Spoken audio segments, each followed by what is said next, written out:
Well, a great piece in the Daily Telegraph today from the New South Wales Liberal MP Rachel Merton. Now, Rachel's called for Captain James Cook's cottage to be relocated from the Fitzroy Gardens in Melbourne to Sydney, and she's making the argument that it's no longer respected in Victoria, as it isn't, and deserves a more appreciative home that honours Captain Cook's legacy. Rachel joins us from New South Wales Parliament. Rachel, welcome. Can I say up front straight away, you can have it. I don't even know why Melbourne has laid claim to Cooks Cottage in the first place.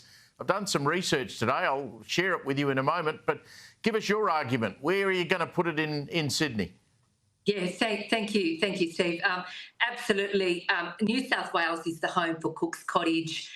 When we became aware of Melbourne City Council's the plan or the concerns they had with Cooks Cottage, it was going to be closed, it was going to be dismantled, and it was New South Wales is ready for Cooks Cottage in the Parliament. This is what I'm calling for, and really pleased to speak with you on this tonight. Yeah, well, more power to you. I mean, for a start, Captain James Cook, and I've read several great books on what an amazing navigator he was. He was an explorer. He was just a brave man. He looked after his crew. But he turned up on the Australian coast at a place called Point Hicks, which is near Mallacoota. Now, Mallacoota is 500 kilometres away from Melbourne. Cook never came into Port Phillip Bay. He never came anywhere near the southern capital. And as you know, he ended up in Botany Bay, and I've been to the spot where his bosun stepped off the Endeavour and then James Cook himself raised the flag. The cottage does not deserve to be here, as well-meaning as the very rich Melbourne who got it taken here. Yeah, you need it. Look, it's a critical part of our history. We all know, Cook from our school history classes. Magnificent explorer, leader, arrived Botany Bay 1770, and we need to mark the beginning of this. And with Cook's Cottage, this is what we're hoping to do.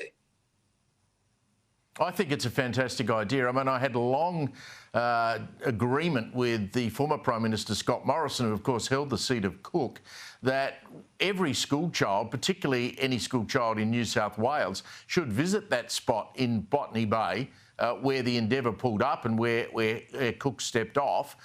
You go there and you have a sense of history about it. Is there any possibility that it could be erected in that park behind that spot, or are you suggesting somewhere else? Steve, it's for New South Wales, and absolutely that should be considered, and that will be part of it.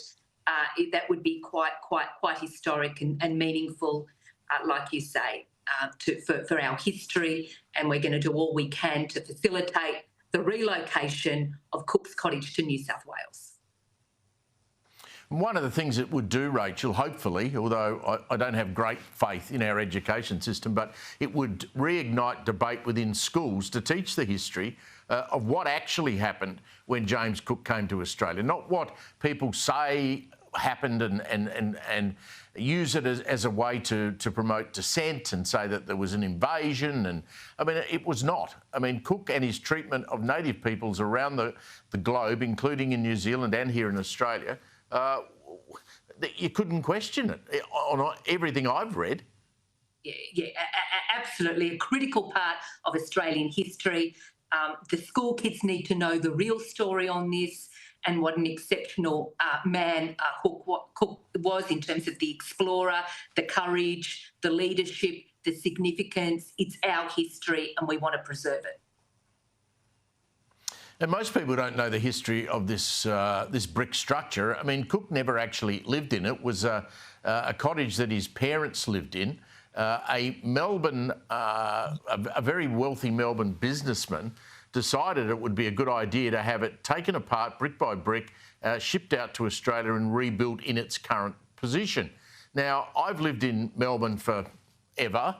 I've never been there, and most people don't know where it is in the Fitzroy Gardens. It's not really a tourist attraction that catches much attention. And as you say, Rachel, the only attention it gets these days is from people who want to rewrite history and go down there with a spray can. Yeah, absolutely. And you're right. It was relocated from Yorkshire in, 1934. It was brick by brick. and then reassembled in Melbourne thanks to the philanthropy of Russell Grimwade. And we're hoping to relocate Cooks Cottage to New South Wales, calling on that same level of national pride, patriots, philanthropists that can help make that happen. And that's part of what I'm calling for here. Well, the Grimwade family, the survivors of Russell Grimwade, I'm sure they'd be happy to engage in a conversation about that. I think they would prefer to see what their father relocated to Australia was better looked after and better appreciated. Yeah, look, absolutely. We'd be really proud to do that, to engage the family, to celebrate this, to respect this, and New South Wales is the place that we can do this. Rachel, more strength to you. Thanks for joining us tonight. Thank you so much.